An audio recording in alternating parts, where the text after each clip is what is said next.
Hello everyone, अस्सलाम वालेकुम and welcome back to the cache hit. और हम अपनी ऑपरेटिंग सिस्टम की प्लेलिस्ट को कंटिन्यू करने जा रहे हैं और हमारा पहला चैप्टर जो है वो है वर्चुअल मेमोरी का इस बार का।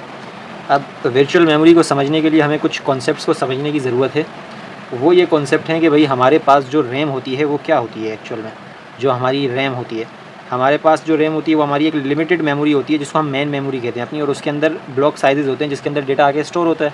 और डेटा किस तरीके से स्टोर होता है? चंक्स के अंदर, यानी ये जो मैंने बनाया ये चंक्स है ना भाई। हमारे रैम के अंदर जो हमारी मेन मेमोरी है ये हमारी क्या कहलाती है? Main memory. इसके अंदर डेटा चंक्स में आके सेव होता है। जो चंक्स होते हैं उसको हम क्या कहते हैं अपना टेक्निकल वर्ड्स में? उसको हम कहते हैं पेजेस। सही है, यानी कि हमारा जो भी डेटा होता है, किसी भी प्रोग्राम का जो डेटा होता है वो किस में जो है हमारे पास ब्रेक डाउन होता है? पेजेस के अंदर होता है। यानी सपोज़ करो अब हमारी जो रैम है, जो मैं बताना चाह रहा हूँ कि हमारी रैम है 8 GB की। सही है। और जो मुझे सपोज़ करो मुझे कोई एक गेम खेलनी है ना, अब वो गेम है गेम्स अगर आप सबने देखी हैं वो तो कितने ज़्यादा GBs की होती है ना, यानी बहुत उनका जो वो होता है, क्या बोलते हैं, स्टोरेज जो होती है वो ज़्यादा होती है, कैपेसिटी ज़्यादा चाहिए होती है। यानी कि सपोज़ करो कोई गेम है वो है 10 GB की। सही है। ओवरऑल वो गेम कितने की है? 10 GB की। अब मेरी रैम तो 8 GB की है और मुझे ये भी पता है कि भाई जब PC ऑन होता है तो कौन सी मेमोरी एक्टिव होती है? रैम एक्टिव होती है, यानी कि मेन मेमोरी। तो मेरी रैम 8 GB की है और जो मेरी गेम है वो 10 GB की, लेकिन फिर भी वो मेरा जो लैपटॉप या फिर कंप्यूटर होगा वो इसको चला ही लेता है। मर मर के चलाएगा लेकिन चला ही लेगा। लेकिन ये आखिर पॉसिबल कैसे हुआ? जगह आपके पास एक कमरे में 8 बंदों की थी लेकिन 10 बंदे कैसे आ गए उस कमरे के अंदर? तो इस इधर हमारे पास कॉन्सेप्ट आता है वर्चुअल मेमोरी का। इसके अंदर हमारे पास क्या होता है? अब हमारा जो है ना, सपोज़ ये जो साइज़ है रैम का, इसको मैं 8 कर लेता हूँ। ये कितना हो गया? 2 3 4 5 6 7 8। सही है। सपोज़ करो ये पर पीस जो है ना 1 GB है, तो ये 8 GB का हमारे पास क्या हो गया? मेन मेमोरी हो गया। अब जो मैं कॉन्सेप्ट बताना चाह रहा हूँ उसको ज़रा गौर से सुनना। हमारा जो CPU होता है ना वो एक हमारे पास क्या क्या कहेंगे इसको, कि एक एल्गोरिथम को फॉलो करता है या फिर एक समझ लो टेक्निक को फॉलो करता है जिसका नाम है डिमांड पेजिंग। Demand paging.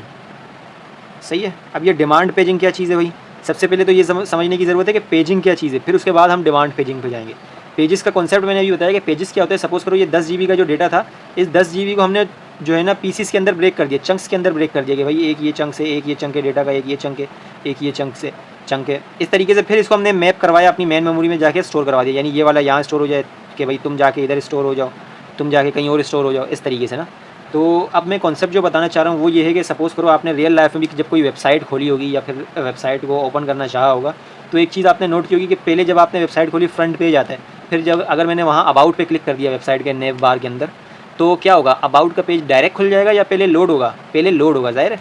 सही है। जब आपने पहली बार हमारा जो मेन पेज था, होम पेज खोला था, तो वो भी पहले लोड हुआ था, फिर अबाउट का पेज भी लोड हुआ। लेकिन जब आप सेम टाइम पे दोबारा जाएंगे मेन पेज पे तो वो जल्दी से लोड हो जाएगा। क्यों?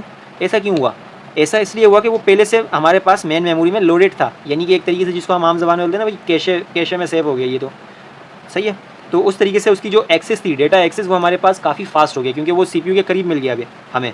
तो पेजिंग क्या होती है कि पेजिंग का मतलब ये है कि हमारा जो भी बड़ी वेबसाइट थी हमारी, हमने उसको चंक्स में तोड़ दिया और जो चंक मुझे चाहिए था सबसे पहले मैंने उसी चंक को लोड करवाया। यानी जो चीज़ मुझे चाहिए ही नहीं थी मैं उसको पहले से लोड करवा के अपने सिस्टम को हैवी क्यों बनाऊंगा? सही है, ये मैं कहना चाह रहा हूँ। यानी कि अब अबाउट पेज था तो यूज़र आते के साथ तो अबाउट पेज नहीं देखेगा ना, वो तो पहले क्या देखेगा? पहले अपना होम पेज देखेगा। तो मुझे सबसे ज़्यादा नीड किसको लोड करवाने की मेमोरी में? सबसे ज़्यादा मुझे नीड है इस पेज को लोड करवाने की अपनी मेमोरी में। तो ये मेरा कहलाता है क्या? पेजिंग। कि भाई हमने पेजेस बना लिए और हर पेज को मैं जो है मेमोरी में स्टोर करवा रहा हूँ। सही हो गया? यहाँ तक बात समझ आई। अब डिमांड पेजिंग क्या है ये मैं अभी खुद ही एक्सप्लेन कर दिया मैंने, कि भाई जो नीडेड पेजेस हैं वो रैम के अंदर रहेंगे, बाकी जो होंगे वो कहाँ चले जाएंगे? वो हार्ड डिस्क में सेव हो जाएंगे। ये छोटी सी लाइन बस ऐड कर दो। क्या होंगे भाई? जो नीडेड पेजेस होंगे, ये छोटी छोटी बातें थ्योरी के लिहाज से इंपॉर्टेंट है, वो कहाँ रहेंगे? रैम में। CPU उन्हें कहाँ लेके आएगा? रैम में। और जो नीडेड नहीं होंगे, यानी जिनकी अभी ज़रूरत नहीं है, उनको CPU कहाँ भेज देगा? यानी मैं करता हूँ जिनकी ज़रूरत नहीं है उनको भेज देगा हार्ड डिस्क के अंदर। और यही कॉन्सेप्ट हमारा वर्चुअल मेमोरी एक तरीके से कहलाता है। ये डिस्क क्यों लिख रहा हूँ मैं? हार्ड डिस्क होता है ना, हार्ड डिस्क। सही है। वर्चुअल मेमोरी क्या होता है भाई? कि जब आपका डेटा बड़ा हो, जब आपका डेटा बड़ा हो, अब मैं कंक्लूजन की तरफ आ रहा हूँ, जब आपका डेटा बड़ा हो और रैम छोटी हो।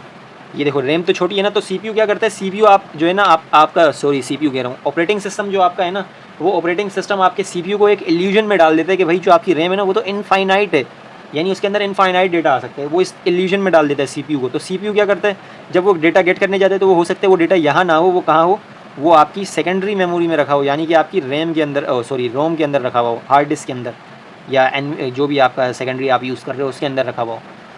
तो इस तरीके से क्या होता है, हमारे पास जो है इस तरीके से डेटा आसानी से लोड भी हो जाता है और हम मेमोरी को प्रोसेस के अकॉर्डिंग मैनेज भी कर लेते हैं। सही हो गया, यहाँ तक समझ आई बात। अब थोड़ा सा मैं ज़रा स्टेप में बताता हूँ। सबसे पहला स्टेप क्या होता है भाई, जिसको हम कहते हैं ट्रैप। सीपीयू उसमें क्या करता है, एक्सेस करता है भाई पेज को, देखते हैं कि भाई वो पेज हमारे पास रैम के अंदर है या नहीं है।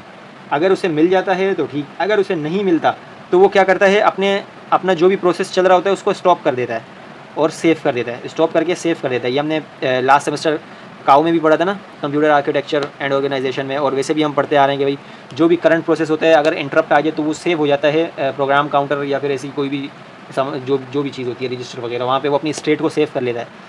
फिर उसके बाद वो यहाँ पे सेव करने के बाद जाता है अपनी मेन मेमोरी में, वहाँ से उस प्रोसेस को ला के डालता है और फिर अपना काम रिज्यूम करता है, और फिर ये जो स्टॉप प्रोसेस था इसको भी वो रिज्यूम कर सकता है। तो इस तरीके से हमारा जो ओएस होता है वो वर्क करता है। ठीक हो गया। तो हमने यहाँ अभी तक क्या समझ लिया, मेन मेमोरी समझ लिया, उसका कॉन्सेप्ट समझ लिया। अब आगे हमारे पास आता है कि भाई दो चीज़ें हैं जो मैंने अभी कही, कि या तो सीपीयू को डेटा यहाँ पे मिल जाएगा या फिर सीपीयू को डेटा यहाँ नहीं मिलेगा। कहाँ मिलेगा, सेकेंडरी मेमोरी में मिलेगा। तो इफ़ डेटा फाउंड मैं लिखता हूँ, इफ़, ये इफ़ ऑफ लिख रहा हूँ मैं, if data sorry not found, if data is not found in RAM, तो इस चीज़ को हम क्या कहते हैं, इस चीज़ को हम कहते हैं पेज फॉल्ट। सही है। पेज फॉल्ट हमारे पास क्या होता है कि हमारा डेटा जब हमें रैम में नहीं मिलता और हमें उसे ढूंढने के लिए कहीं और जाना पड़े, तो ये पेज फॉल्ट कहलाता है। समझ आ गया यहाँ तक। अब डेटा नहीं मिलता तो हम क्या कहते हैं भाई, सॉरी, हमारी इनकी एक न्यूमेरिक वैल्यूज़ होती हैं जो इनको रिप्रेजेंट करती हैं। सही है। प्रोबेबिलिटी हमने पढ़ी है ना, तो प्रोबेबिलिटी की कुछ हमारे पास वैल्यूज़ होती हैं यहाँ पे। जैसे कि पेज अगर मिल जाता है तो मैं यहाँ लिखता हूँ पेज फाउंड। तो पेज फाउंड की प्रोबेबिलिटी क्या होगी भाई, 100%। और 100% को प्रोबेबिलिटी में कैसे लिखते हैं, 1। सही है, याद आया, 0 पॉइंट्स में होता है ना, 0 और 1 के दरमियान प्रोबेबिलिटी। और अगर हमारे पास पेज नहीं मिलता तो उसकी प्रोबेबिलिटी क्या होगी, 0। और अगर हमें कुछ पेजेस मिल जाते हैं और कुछ नहीं मिलते तो क्या होगा, यानी कि पेजेस मिल भी रहे हैं और पेजेस नहीं भी मिल रहा है। ये मैंने क्या बात कही है, मैंने कहा था ना कि एक वेबसाइट तो काफ़ी बड़ी होती है, फिर उसके हम डिफरेंट पेजेस बनाते हैं, यानी डिफरेंट चंक्स में उसको डिवाइड करते हैं। एक चंक कहीं पे, एक कहीं पे, एक कहीं पे। यानी आप सब सपोज़ करो ये वाला मेरा पेज मिल गया, ये वाला पेज नहीं मिला, ये वाला मिल गया, ये वाला नहीं मिला। तो अब क्या होगा, यानी कुछ पेजेस मिल रहे हैं, कुछ नहीं मिल रहे हैं। हम जो पेज फॉल्ट निकालते हैं ना, वो पूरे प्रोसेस का निकालते हैं, किसी एक पेज का नहीं निकालते, पूरे प्रोसेस का हम निकालते हैं। तो इसमें हमारे पेज फॉल्ट की वैल्यू क्या होगी, 0 से लेके 1 के दरमियान। वो हमारे पास डिपेंड करेगा जितना रेशियो होगा। अब यहाँ पे हमारा रेशियो क्या था, 2 पेज मिले, 2 नहीं मिले 4 में से, तो हमारा रेशियो क्या है, 0.5, 50% आया ना। तो इस तरीके से हम क्या करेंगे, पेज फॉल्ट को फाइंड करेंगे। एक तो हमारा हो गया पेज फॉल्ट। सही है। अब दूसरी चीज़ क्या है कि भाई हमें न्यूमेरिकली इस चीज़ को कैसे देखना है, इस कॉन्सेप्ट को कैसे देखना है वर्चुअल मेमोरी के, या फिर इस चीज़ के कि भाई हमारा जो भी प्रोसेस है उसकी जो मेमोरी है, जो डेटा है वो हमें मेन मेमोरी में मिल रहा है या नहीं मिल रहा, इस या फिर हमें सेकेंडरी मेमोरी में मिल रहा है। तो इसके लिए हम न्यूमेरिकल्स जो करेंगे, इधर मैं लिखता हूँ न्यूमेरिकल्स। वो जो न्यूमेरिकल्स हम करेंगे, वो न्यूमेरिकल्स हम करेंगे ईट, खाने वाला ईट नहीं, इसको हम कहते हैं इफेक्टिव, क्या कहते हैं हम, इफेक्टिव एक्सेस टाइम। सही हो गया, इफेक्टिव एक्सेस टाइम। अब नाम से पढ़ के समझ आ रहा होगा कि भाई कितना इफेक्टिव उसको एक्सेस टाइम लग रहा है डेटा को लाने में। अब यानी कुछ डेटा यहाँ मिला, कुछ डेटा यहाँ मिला, तो उस ओवरऑल प्रोसेस में कितना टाइम लगा डेटा आने में, तो उसे हम कहते हैं इफेक्टिव एड्रेस टाइम। अब इस फॉर्मूले को अगर मैं कहूँ कि भाई आप लोग खुद डिज़ाइन करो, खुद डिज़ाइन कैसे करोगे फॉर्मूले को, तो गौर से सोचो। मैंने क्या कहा था कि डेटा के 2 चांसेस हैं हमारे पास, कि या तो डेटा हमारे पास इधर मिल जाएगा रैम में ही, या फिर हमें डेटा को ढूंढने कहाँ जाना पड़ेगा, हमारी सेकेंडरी मेमोरी में। तो डेटा अगर मुझे यहाँ पे मिल जाता है तो इसको मैं कैसे लिखूँगा, इसको मैं लिखूँगा मेमोरी, ये मेरी मेमोरी है ना, तो इसको मैं क्या लिखूँगा कि भाई मेरा जो, अच्छा अब जो प्रोबेबिलिटी हम निकाल रहे हैं ना, प्रोबेबिलिटी हम, मैंने क्या कहा था, किस चीज़ की प्रोबेबिलिटी होती है हमेशा, पेज फोल्ड की। यानी कि पेज फोल्ड क्या था कि डेटा नॉट फाउंड, तो जब डेटा नहीं मिला उसकी प्रोबेबिलिटी हम निकालते हैं, उसको हम रिप्रेजेंट करते हैं पी से। सही है। डेटा ना मिलने की प्रोबेबिलिटी को हम रिप्रेजेंट करते हैं पी से। तो अगर मेरा डेटा यहाँ पे मिल रहा है मुझे, तो मुझे डेटा ना मिलने की प्रोबेबिलिटी चाहिए होगी या मिलने की चाहिए होगी, तो मुझे इसका क्या लेना पड़ेगा, इन्वर्स, यानी कि कॉम्प्लीमेंट। अब ये भी हम प्रोबेबिलिटी में पढ़ चुके हैं कि किसी भी चीज़ का कॉम्प्लीमेंट या इन्वर्स जो होता है वो क्या होता है, प्रोबेबिलिटी में 1 - p होता है। तो मैं यहाँ पे क्या लिखूँगा, जब मुझे डेटा मिल जाएगा तो मैं लिखूँगा 1 - p, यानी डेटा मिलने की जो प्रोबेबिलिटी है, और उसको मैं मल्टीप्लाई कर दूंगा। अगर आपको ये लॉजिक नहीं समझना, आप डायरेक्ट फॉर्मूला जो है वो याद कर लो, रट्टा मार लो, अगर आप रट्टे वाले हो तो। अगर आपको समझना है तो आप समझ सकते हो, जैसे मैं फॉर्मूले को ड्राइव कर रहा हूँ। अब मुझे डेटा मिल गया, ये उसकी प्रोबेबिलिटी आ गई, और कहाँ पे मिला? मेन मेमोरी में। तो मेन मेमोरी का हमारे पास होता है एक्सेस टाइम, जिसको हम कहते हैं memory access time, MAT। Memory मैं पूरा नहीं लिख रहा, लिख लेना एक्सेस टाइम, सही है। और इसको मैंने कर दिया एक स्क्वायर ब्रैकेट में बंद। क्यों? क्योंकि ये मेरी एक वैल्यू थी ना, एक डेटा मिलने की। अब अगर मेरा डेटा यहाँ पे नहीं मिलता तो मुझे डेटा क्या होगा? अगर डेटा नहीं मिलता, सबसे पहली बात तो ये, तो उसे हम क्या कहेंगे? पी कहेंगे उसे हम सिर्फ, सही है, पी, कि भाई डेटा नहीं मिला, ना मिलने की प्रोबेबिलिटी। तो मैं इधर पहले से लिख देता हूँ पी। अब पी को मैं किससे मल्टीप्लाई करूँगा? पी को मैं मल्टीप्लाई करूँगा कि जब डेटा नहीं मिलेगा ना, तो मुझे पेज फॉल्ट हो जाएगा जब डेटा नहीं मिलता, तो उसको मैं मल्टीप्लाई करूँगा जब यहाँ पे जाने का मेरे को टाइम लग रहा होगा। उसको हम न्यूमेरिकली कहते हैं पेज फॉल्ट का service time, page fault service time, सही है, पेज फॉल्ट सर्विस टाइम, या फिर सर्विस टाइम, आप जो भी कह रहे हो। इसको पहचानने का आसान तरीका क्या है कि भाई इसकी वैल्यू क्या होगी? या तो अगर ये सवाल में आपको डायरेक्टली गिवन है कि भाई the page fault service time of this process is this, तो आप ठीक है डायरेक्ट वैल्यू डाल दो। इसको भी मैं ऐसे कर देता हूँ, सही है, तो आप डायरेक्ट वैल्यू डाल दो। अगर आपको ये चीज़ नहीं गिवन है तो आप क्या करोगे? तो आप देखोगे भाई पी की वैल्यू और MAT की वैल्यू, इसको हम कहते हैं MAT, सही है। ये डिवाइड नहीं हो रहा है, ऐसा नहीं समझ लेना कि ये मैंने वो कर दिया, ये MAT में इसकी शॉर्ट फॉर्म लिख रहा हूँ, सही है। तो आपको ये जो दो वैल्यूज़ गिवन होगी MAT और P, इसको छोड़ के जो आपके पास वैल्यू बची वो सारी वैल्यूज़ कहाँ काउंट होंगी? इसमें। उन सबको आपने सम कर लेना है और उसको एक कॉमन जो है ना, एक क्या बोलते हैं, जॉइंट PFST आपने कंसिडर कर लेना है। कैसे करेंगे अभी हम आगे न्यूमेरिकल भी करते हैं, इसके परेशान होने वाली इसमें कोई बात नहीं है। बाकी ये फॉर्मूला है, फॉर्मूले का बहुत अच्छे से देख लो। अच्छा हाँ, एक और चीज़ अभी इस फॉर्मूले में रह गई है, ये था हमारा यहाँ से लेके यहाँ तक का जो था, जब का टाइम जब हमें डेटा मेमोरी में मिल जाए, और ये क्या था? जब का टाइम जब डेटा हमें मेमोरी में ना मिले। तो मैंने क्या कहा था कि डिफरेंट जो पेजेस बनते हैं उसमें से कुछ मिल जाएंगे, कुछ नहीं मिलेंगे। तो हमें जो टोटल ओवरऑल प्रोसेस का टाइम चाहिए ना, तो मैं इनको क्या कर दूंगा? सम कर दूंगा। अब मैं थोड़ा अच्छे से करके फॉर्मूला नीचे लिख देता हूँ ताकि याद करने में आसानी रहे। Multiply by MAT memory access time plus फिर हमारे पास आ जाएगा P मल्टीप्लाई बाय PFST, सही है। ये था मेरा ईट का फॉर्मूला। अब हम करते हैं इसकी कुछ एग्जांपल्स, जल्दी से हम इसकी एग्जांपल्स देख लेते हैं। अच्छा, सबसे पहले एक बड़ा आसान सा न्यूमेरिकल देखते हैं ताकि थोड़ी सी जो है ना नो हाउ हो जाए टॉपिक की। फिर इसके बाद एक जो है थोड़ा मुश्किल की तरफ जाएंगे। सबसे पहले हम देखते हैं हमें क्या क्या गिवन है। भाई हमें एक जो है मेमोरी एक्सेस टाइम गिवन है 200 नैनोसेकंड। फिर पेज फॉल्ट सर्विस टाइम हमें डायरेक्टली गिवन है 8 मिली सेकेंड्स का, और हमारे पास P की वैल्यू भी दी हुई है 1/1000। अच्छा, ये P क्या है? हमारा पेज फॉल्ट रेट, जो कि हमारा प्रोबेबिलिटी था कि कितनी प्रोबेबिलिटी है हमारी कि पेज फॉल्ट होगा, सही है। अब एक और चीज़ इसमें जो ध्यान देने की है वो है इनकी यूनिट्स। इसका बड़ा ख्याल रखना है, ये हमेशा चेंज मिलेंगी। हमें अगर सवाल में स्पेसिफिकली ना कहा जाए कि भाई किस यूनिट में आंसर चाहिए, तो हमें बाय डिफ़ॉल्ट नैनो कंसिडर करना है। हमें हमारा आंसर हमेशा नैनो में लाना है। वो अलग बात है कि अगर सवाल में ही कह दिया जाए कि भाई नैनो में नहीं लाओ, मिली में ला के दिखाओ आंसर, या इसमें ला के दिखाओ, या उसमें ला के दिखाओ। अगर नहीं कहा जाए तो हम किस में लाएंगे? नैनो में लाएंगे। अब इनकी कन्वर्जन रेट क्या होती है? मैं कन्वर्जन रेट यहाँ पे लिख देता हूँ, जो भी हमारे यूनिट है 1 सेकेंड आपका जो इक्वल होता है, कन्वर्ट करना तो आई होप कि सबको ही आता होगा मिली सेकेंड के, सही है। फिर हमारे पास 1 जो मिली सेकेंड है वो हमारे पास बराबर होता है 1000 माइक्रो सेकेंड के। फिर हमारे पास 1 माइक्रो सेकेंड जो है वो बराबर होता है 1000 नैनो सेकेंड के, सही है। ये सारी वैल्यूज़ 1000 ही हैं, सही है। बस फ़र्क क्या है? मिली, माइक्रो, नैनो। और इधर क्या है? सेकेंड, फिर मिली और फिर माइक्रो। तो ये चीज़ें बस याद रखनी है, अपने जहन में रखना है इन चीज़ों को। फिर अगर ये चीज़ें याद रहेंगी तो आपके लिए कन्वर्ट करना बड़ा ईजी हो जाएगा, सही हो गया।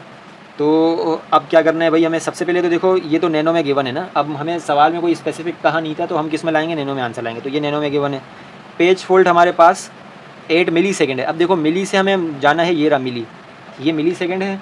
इससे हमें कहाँ जाना है? इससे हमें जाना है नैनो सेकेंड के अंदर। तो पहले मैं मिली से डायरेक्ट नैनो में थोड़ी आऊँगा, पहले मैं कहाँ जाऊँगा? पहले मैं जाऊँगा इधर माइक्रो में, फिर माइक्रो से मैं आऊँगा कहाँ? नैनो में। तो पहले माइक्रो में जब जाऊँगा तो जब लेफ्ट से राइट जाएंगे तो हम क्या करेंगे? मल्टीप्लाई करेंगे। ये चीज़ें पता होनी चाहिए। बड़ी वैल्यू से छोटी की तरफ जाते हैं तो क्या करते हैं भाई? मल्टीप्लाई करते हैं। और छोटी से बड़ी की तरफ आते हैं तो डिवाइड करते हैं। ये चीज़ें पता होनी चाहिए। मैं फिर भी लिख सकता हूँ, यूँ जाएंगे तो मल्टीप्लाई और यूँ जाएंगे तो डिवाइड। तो जब मैं यूँ जा रहा हूँ, इधर जा रहा हूँ, तो मैं क्या करूँगा? 1000 से मल्टीप्लाई। फिर मैं आ गया माइक्रो में, ये माइक्रो है ना, माइक्रो आ गया आंसर। फिर दोबारा 1000 से मल्टीप्लाई करूँगा मेरा आंसर आने के लिए। तो यानी मेरे को कितनी बार मल्टीप्लाई करना है 8 को? पहले 1000 से किया, अब मेरा आंसर क्या बन गया? माइक्रो बन गया। अब दोबारा 1000 से किया तो अब मेरा आंसर क्या बन गया? नैनो बन गया। तो इसका मेरा जो आंसर आएगा वो आएगा 8 के आगे कितने? 6 ज़ीरोज़, 1 2 3 4 5 6, और इधर पेज में जगह बची नहीं है, आप लिख लेना यहाँ पे नैनो सेकंड, मैं इधर नीचे n लिख देता हूँ, सही है, नैनो सेकंड। इसी तरीके से जो हमारी प्रोबेबिलिटी है इसको भी डिवाइड कर लो तो आपके पास बन जाएगा 0.001। अब इसको हम अपने फॉर्मूले में पुट करते हैं। हमने लिखा ईट खा जाओ, और आगे हमने लिखा 1 माइनस पी की वैल्यू हमारी थी 0.001, फिर मल्टीप्लाई कर देते हैं हम उसको एम से, मेमोरी एक्सेस टाइम से, और ये हमारी ब्रैकेट हो गई क्लोज। ये था हमारा कौन सा कि हमें अपना हमारा डेटा मिल गया। फिर हमने प्लस किया कि उस वो डेटा जो हमें नहीं मिला उसको हम क्या करेंगे 0.001 मल्टीप्लाई बाय 8, हमारे पास 1 2 3 4 5 6, सही है। इसको आपने कैलकुलेटर से सोल्व कर लेना है, एक ही उसमें सोल्व हो जाएगा और इसका आंसर आपके पास आ जाएगा 8199.8 नैनो सेकेंड। यूनिट लाजमी लिखना है, सही हो गया। तो ये आ गया हमारे पास एक सिंपल सा आंसर। इसके बाद अब एक और क्वेश्चन करते हैं थोड़ा सा डिफरेंट सा। अच्छा जी, तो अब हम कर रहे हैं थोड़ा सा ट्रिकी क्वेश्चन। इधर मैं लास्ट वैल्यू भी इसकी लिख दूँ। अच्छा, मेरे पास क्वेश्चंस अवेलेबल नहीं है, ये डेटा बना हुआ था मेरे पास तो मैं वही डेटा लिख रहा हूँ। बाकी हम पास्ट पेपर का एक क्वेश्चन देख लेंगे, एक देख लेंगे, 2 देख लेंगे, जितना टाइम हुआ हमारे पास तो हम उसको देख के उसका सोल्यूशन भी मैं आपको प्रोवाइड कर दूँगा। अच्छा, फ़िलहाल हमारे पास जो है हमारे क्वेश्चन में दिया हुआ था कि भाई the memory access time of your process is 1 microsecond. तो सबसे पहले हमें इसको क्या करने की ज़रूरत है, इसको हमें नैनो में करने की ज़रूरत है। अगर नहीं कहा गया तो फिर हमें नहीं कहा गया तो नैनो में करने की ज़रूरत है। लेकिन अगर सवाल में कहा गया, जैसे इस सवाल में कहा गया था कि भाई माइक्रो में आंसर निकाल के दिखाओ, माइक्रो सेकंड में आंसर निकाल के दिखाओ, तो हम इसमें माइक्रो में करेंगे। तो ये माइक्रो की वैल्यू पहले से सेट है, ये मिली है। अब मिली से मुझे माइक्रो जाना है तो मैं इधर देखता हूँ, ये देखो ये रहा मेरा मिली सेकेंड, नहीं ये नहीं, ये रहा मिली से मुझे माइक्रो जाना है। तो सिंपल मुझे क्या करना है 1000 से मल्टीप्लाई करना है। तो ये जो मेरा 10 है इसके आगे मैं क्या कर दूंगा 10 मल्टीप्लाई बाय 1000 क्या होगा 3 0 और एक्स्ट्रा लगा दूंगा, 1 2 3 हो गया मेरा माइक्रो, सही है। तो ये तो हो गया मेरा माइक्रो सेकेंड।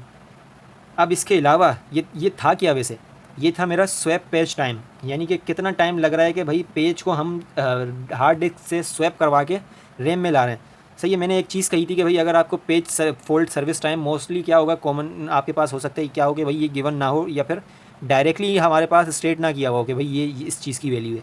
हमें क्या करना है, हमें पहले मेमोरी एक्सेस टाइम निकालना है और पेज फोल्ड रेट, इसके अलावा जो भी होगा ना वो सब हमें इसमें प्लस करके डाल देना है, सही है। तो हमें सिर्फ क्या देखना है MAT और P, जो कि हमें पहले मिल गया। ये रहा हमारा MAT और ये रहा मेरा पेज फोल्ड रेट, इसको मैं निकाल लेता हूँ। ये मेरा वही बनेगा दोबारा से 0.001। तो ये हमारी 2 वैल्यूज़ तो सेट हो गई। अब हमें ये पता है एटलीस्ट कि ये जो 2 चीज़ें हैं ना एक्स्ट्रा, ये दोनों चीज़ें क्या है ये मेरा इधर की वैल्यू है, PFST की वैल्यू है, पेज फोल्ड सर्विस टाइम की वैल्यूज़ हैं। अब इन्हें लिखना कैसे, भाई ये एक वैल्यू को तो मैंने बड़े आसानी से देखो वो कर दिया, सही है, चेंज कर दिया उसका अब हमें इसका मतलब समझने की भी नीड नहीं है क्योंकि हमें पता है हमें ऐसे फॉर्मूले में कहाँ पुट करना है। तो मैंने इसकी भी वैल्यू डाल दी। अब ये क्या लिखा हुआ है इसको समझने की ज़रूरत है, ये थोड़ा थ्योरेटिकल कॉन्सेप्ट भी है। 50% of the time is taken to modified the page, इस तरीके का कुछ सवाल में लिखा हुआ होगा। अब मॉडिफाइड पेज क्या होता है, मॉडिफाइड पेज हमारे पास ये होता है कि मैंने क्या कहा था कि भाई अगर हमारे पास सपोज़ करो यहाँ पे हमें डेटा नहीं मिलता है रैम में, मैं थोड़ा यहाँ नीचे बना लेता हूँ। अगर सपोज़ करो ये मेरी रैम है, यहाँ पे मुझे डेटा नहीं मिलता, ये पूरी रैम फिल है, 1 2 ये भी फिल है, ये भी फिल है, ये भी फिल है। तो मेरा जो CPU होगा वो कहाँ जाएगा, वो मेरा हार्ड डिस्क पे जाएगा और हार्ड डिस्क से वो कहीं ना कहीं से चंक उठा के उसको लाएगा अपने पास मेमोरी में प्लेस करने के लिए। अब मेमोरी पहले से फुल है तो अब क्या होगा, अब अगर सपोज़ करो ये फुल ना होता, ये खाली होता, यानी डेटा यहाँ मिलता नहीं, बस 2 फिल होती है, एक चीज़ खाली होती है, एक जगह खाली होती, तो भी हमारा CPU जाता और जाके जो डेटा होता है उसको ला के कहाँ डाल देता, इस खाली जगह में डाल देता ताकि उसे आसानी हो सके बाद में यूज़ कर सके। लेकिन अब क्योंकि ये जगह भी फिल हुई हुई है, ये जगह भी फिल हुई हुई है, ये जगह भी फिल हुई हुई है, तो अब जो चीज़ लानी है उसको वो डालेगा कहाँ, कहाँ स्टोर करवाएगा। तो अब वो क्या करेगा, यहाँ पे से वो देखेगा, कोई एक एल्गोरिथम लगाएगा जो हम आगे पढ़ेंगे, इसके हम आगे पढ़ेंगे, उसका नाम होगा पेज रिप्लेसमेंट एल्गोरिथम्स। इसके बाद हम वही पढ़ेंगे, उसी के न्यूमेरिकल्स पढ़ेंगे, जिसके अंदर हमारे पास टेक्निक्स होंगी फीफो और ऑप्टिमल एंड अलग अलग, सही है। ये हम बाद में देखेंगे। फिलहाल हम थोड़ा इसका थ्योरेटिकल पार्ट देखते हैं कि भाई जब ये डेटा आएगा तो ये आके प्लेस कहाँ पे होगा। तो अब क्या होगा भाई, हमारे पास ये जो चीज़ है ना, मतलब सपोज़ करो इसमें से क्या करेगा, वो किसी भी एक पेज को, ये पेजेस है ना जो स्टोर हुए हैं, इनमें से किसी भी एक पेज को वो बाहर निकालेगा और वापस हार्ड डिस्क में स्टोर करवा देगा ताकि वो बाद में यूज़ कर सके, और जो नया वाला लाना है वो उसको स्टोर करवाएगा, सही है। अब सपोज़ करो कि कभी कभार क्या होगा, ये हर टाइम पे इसको स्टोर नहीं करवाएगा, ज़रूरी थोड़ी है। देखो ये जो हम डेटा ला रहे हैं ये पहले से भी तो यहाँ स्टोर ही है ना, तो दोबारा इसको स्टोर करवाने की क्या ज़रूरत होगी भला। इसको स्टोर करवाने की ज़रूरत जब होगी जब ये मेरा जो ये वाला पेज है ये मॉडिफाई होगा, अगर सपोज़ करो मैंने यहाँ से कोई चंक उठाया CPU ने, सही है, और यहाँ रैम में प्लेस किया, फिर बाद में उसने प्रोग्रामिंग में चेंजेस की और वो यहाँ पे अभी यहीं पे पड़ी हुई है, हार्ड डिस्क में सेव नहीं हुई हुई, एक्चुअल डेटा में नहीं सेव हुई हुई, जो हमारे पास इंस्टेंट बना हुआ है उसमें सेव हुई हुई है। तो अब उसको वो दोबारा जो है उसको मेमोरी में भी तो सेव करना पड़ेगा।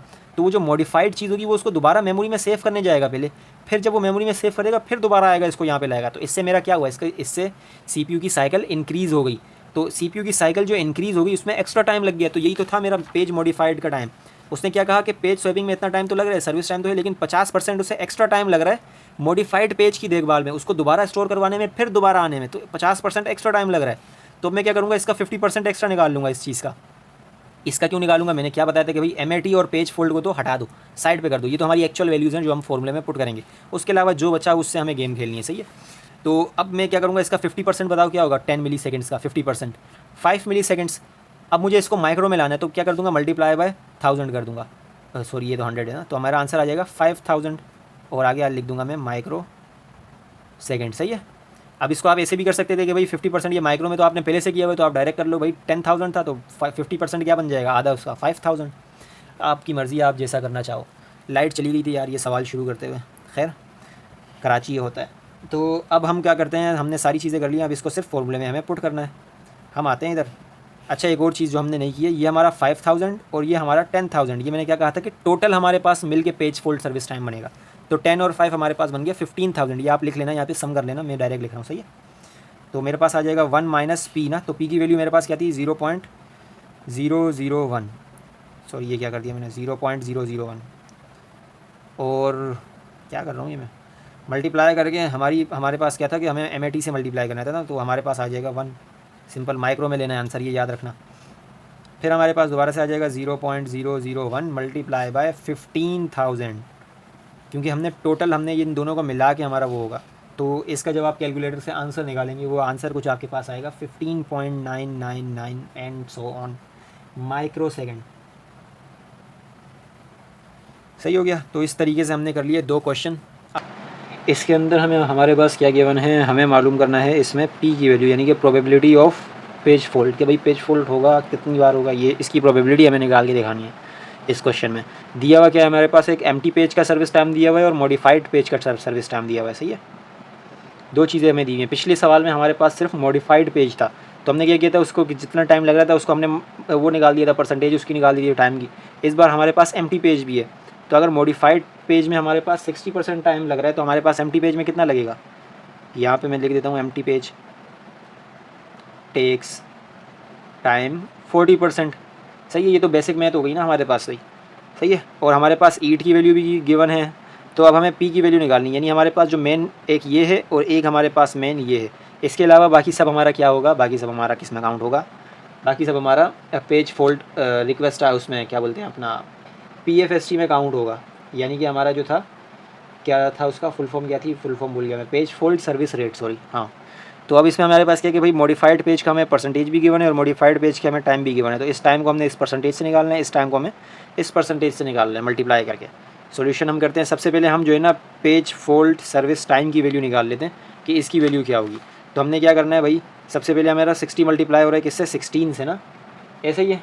60 किससे मल्टीप्लाई हो रहा है, 16 से। तो मैंने किया भाई 60 multiply by 16 multiply by 60 and then plus किया मैंने। प्लस करने के बाद मैंने कहा कि भाई अपना क्या बोलते हैं 60% है ये, सही है, इसको ध्यान में रखना, 60 नहीं है 60% है। आगे मेरा होगा कितना है वो, 6 मल्टीप्लाई बाय 40%। इसका हमारे पास आंसर किस तरीके से आएगा, 60% का मतलब क्या होता है 0.6 और इसका क्या होता है 0.4। जब आप इसको मल्टीप्लाई करोगे 0.4 को आप 6 से मल्टीप्लाई करोगे तो आंसर आएगा 2.4, और जब इसको करोगे तो आपके पास आंसर आएगा 9.6। तो इनको जब प्लस कर दोगे आपके पास आंसर आ जाएगा 12 मिली सेकेंड। मिली कैसे आया, क्योंकि हमारे पास ये देखो ये दोनों मिली में गिवन थे, तो इसलिए हमारा जो PFST आया ये भी मिली में आया। लेकिन हमें किस में निकालना है, मैं कहता हूँ भाई हमें निकालना है नैनो में, क्योंकि हमारा ईट नैनो में है। तो हम क्या करेंगे भाई, हम अपने PFST को 12 को मल्टीप्लाई कर देंगे 1000 इधर, फिर मल्टीप्लाई कर देंगे 1000 इधर, क्योंकि मिली था ना, मिली से गया माइक्रो, माइक्रो से गया नैनो में। तो हमारे पास 12 के साथ आ जाएंगे 1 2 3 4 5 6 0 एंड देन हमारे पास है ये नैनो सेकंड के अंदर, सही हो गया। तो ये तो आ गई हमारी PFST की वैल्यू। सबसे मेन काम हमारा इन क्वेश्चन में PFST निकालना ही है। उसके बाद तो आपको पता है सिंपल ईट का फॉर्मूला है, आपने उसमें जो है वैल्यूज़ को पुट कर देना है। मैं यहाँ पे फॉर्मूला लिख रहा हूँ ताकि वैल्यूज़ आसानी से हम पुट कर सकें। MAT एंड देन मेरे पास क्या होता था प्लस, और प्लस के बाद मेरा P मल्टीप्लाई होता था PFST से। तो अब हमारे पास ईट की वैल्यू हमारे पास 160 गिवन थी, हमने 1 माइनस P हमारे पास पता नहीं हमें क्या है भाई, और MAT हमारे पास कितना गिवन है 80 पहले से गिवन है। तो 80 को मैं मल्टीप्लाई कर दूंगा, पहले 1 से मल्टीप्लाई करूंगा तो बन गया 80, फिर माइनस P से मल्टीप्लाई करूंगा तो बन जाएगा 80P है। सही है, तो ये तो बेसिक मैथ है, ये पता होना चाहिए। सही है, अब हमारे पास दोबारा से P और मल्टीप्लाई हो रहा है PFST से, तो मैं डायरेक्ट क्या कर दूंगा, इसको इससे मल्टीप्लाई कर दूंगा, यानी आखिर में P लिख दूंगा। 3 4 5 6, सॉरी बस 6 हो गया ना, बस आखिर में आ गया, मैंने P लिख दिया। अब इसको अगर मैं ये ब्रैकेट्स को रिमूव कर दूँ, सही है, ये नेक्स्ट स्टेप में करना, मैं ज़रा कंजूसी कर रहा हूँ थोड़ी, तो आपने नहीं करनी है। अब देखो ये वाली एक P की वैल्यू है और ये वाली P की वैल्यू, तो इससे इस P को मैं माइनस करवा सकता हूँ ना, यानी ये कितना है मेरे पास, ये हमारे पास 1 करोड़ 20 लाख है। सही है, इंग्लिश में जो भी होता है 1 करोड़ 20 लाख। सही है, उसमें से हमें माइनस करना है 80 को, तो मेरे पास क्या बचेगा, मेरे पास बचेगा कितना बचेगा मेरे पास भाई, मेरे पास बच जाएगा 11,99,9920P।